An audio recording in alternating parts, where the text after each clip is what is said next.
Adlaw nga Lunes karon mga kaigsuudan, petsa 14 sa bulan sa Pebrero tuig 2022. Ang pagbasa kinutlo gikan sa Ebanghelyo sumala ni San Marcos, kapitulo 8, bersikulo 11 ngadto sa 13. May pipila ka mga Pariseo nga miabot og nakiglantugi kang Hesus. But nilang bikton si Hesus busa gihangyo nila siya sa pagpakita og ilhanan nga pinadala siya sa Dios. Nang hupaw og lawom si Hesus og mingon, nganong nangita man og ilhanan gikan sa Dios ang mga tao nining panahona. Sultihan ko kamo nga walay ilhanan nga ipakita alang niining mga tawhana. Unya gibiyaan niya sila ug mibalik siya pagsakay sa sakayan ug mitabok sa lanaw. Mga igsoon, ang Ebanghelyo sa Ginoo. Daygon ikaw o Kristo.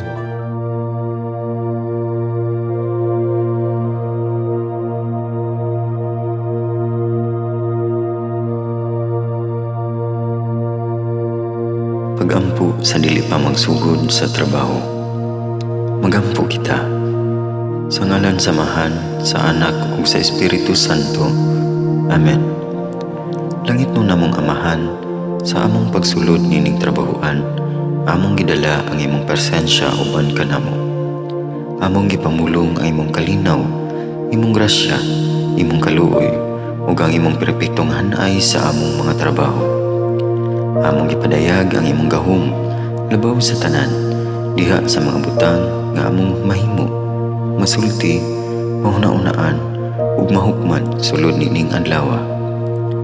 Ginoo, nagapasalamat kami sa gasa sa kinabuhi niining bagong adlaw, niining kahigayunan nga kami nakasulod sa trabaho ug mamahimong parte niining nga grupo.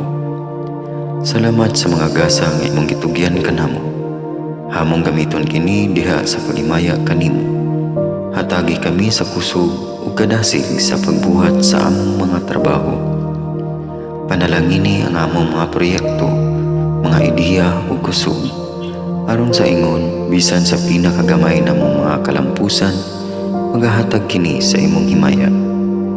Ubani kami, Ginoo, sa among pagtrabaho nining adlaw. Puna kini nga lugar sa inspirasyon ug kusog. Tabangi kami nga magtrabaho isip usa ka grupo nga mapakita sa usag-usa ang kamaayo. Himua kami nga maayo nga makabot namo ang mga butang nga kinahanglan namong buhaton. Himua kini nga lugar nga puno sa kalipay ug panagigalaay. Ug kamugaway ug kalinaw ang mapatigbabaw niining dapita. Ginoo, kung kami anaa sa kalibog, giyahi kami. Kung kami muwadaan sa kadasig ug paglaom, dasiga kami. Himua nga ang trabaho nga among gihimo ug ang paagi sa among paghimo niini makahatag unta kini ug hugot nga pagtuo, kalipay ug pahiyom sa tanan nga among mahimamat karong adlaw. Panalangini ang among mga pamilya, among Pinoy-anan, among nasod. Himua nga magmatidud-anon kami sa pagtagad ug pag-amuma sa kalikupan ug sa tanang may kinabuhi, diha sa pagbuhat kanamo sa pagkabuot sa imong pangandoy alang sa hustisya ug kagawasan.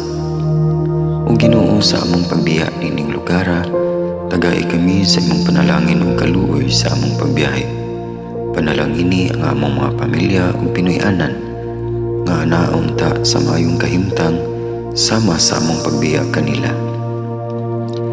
Ginoo, salamat sa tanang butang nga imong nabuhat, sa tanang butang nga imong gibuhat, ug sa tanang butang nga imong buhaton pa.